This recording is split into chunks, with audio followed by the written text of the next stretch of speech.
Well, still not clear whether or not there will be British MEPs taking part in the next European parliamentary elections. But for the other 27 member states, there is now just 2 months to go to those polls. And a variety of new political groups have been formed to contest the seats.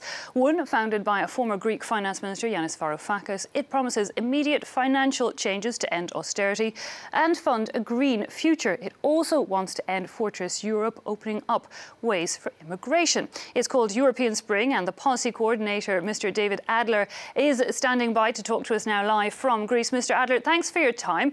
Firstly, just given our continued focus on Brexit this morning, can I ask, by starting, your policy when it comes to immigration? It was a big reason that many voters in the UK said they wanted out. Your group says immigration needs to be embraced. Tell us more. I think our position on migration is that, by and large, this is a red herring.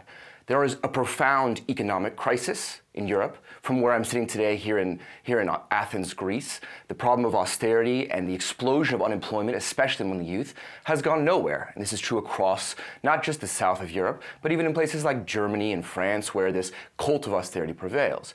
It's no surprise to us, then, that as a response to those policies, we see an explosion of discontent, as in the Gilets jaunes, in the heartland of the European Union in France.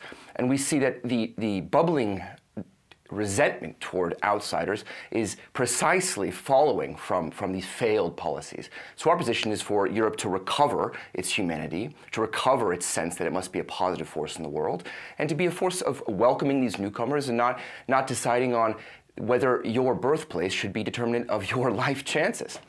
Indeed, Mr. Adler, and indeed speaking from Greece, which was on the forefront of a lot of those migration refugees, and asylum seekers that arrived into the European bloc. But as you say, there's already at the start there was resentment. It's bubbling, as you put it, and from the start, a lack of solidarity on the EU side of things to, help Greece, to help the countries that were on the front line. How are you planning to change that? Well, okay, so once again, I think we have to couch our conversation of migration in a much broader conversation of the European situation. Now, our premise is twofold. On the one hand, there is a deep, profound crisis in Europe, and these elections that you mentioned are a tremendously important historic moment as Europe fragments.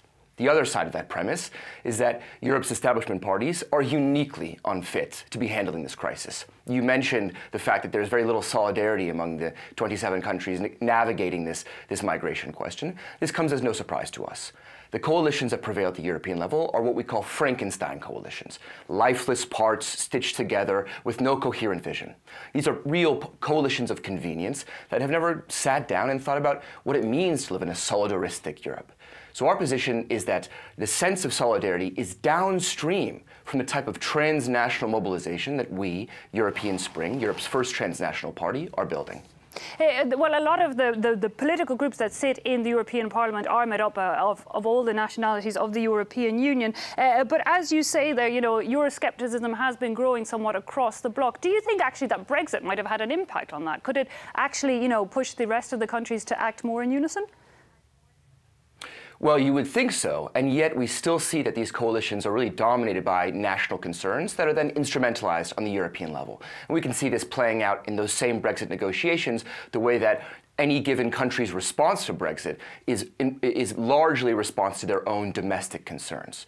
So I'm highly skeptical that even in President Macron's great letter to the Europeans, this actually represents a genuine heartfelt gesture towards transnationalism, because so much of politics at the European level is about dishing out, oh, you get an MEP here, you get an MEP here, we all get nice private cars. So our position is that you've got to build a different kind of transnational mobilization to really instantiate that solidarity that says to Germans, your interests are not zero-sum with Greeks, your interests are not zero-sum with Italians, and says that across the entire EU. So that's really the motivation for our Democracy in Europe movement, so-called DiEM25, building a real party, European Spring, that can say, look, we're not transnational insofar as we have Germans and we have Italians and we have Portuguese. We're transnational as that we're standing behind one vision for Europe, one common New Deal for Europe, with many of the policies you mentioned up front at the outside of the program. Okay, well, with 2 months to go, we'll be keeping a close eye on how that idea plays out among the voters. Mr. David Adler, thanks so much for your time and speaking to us live from Greece. Mr.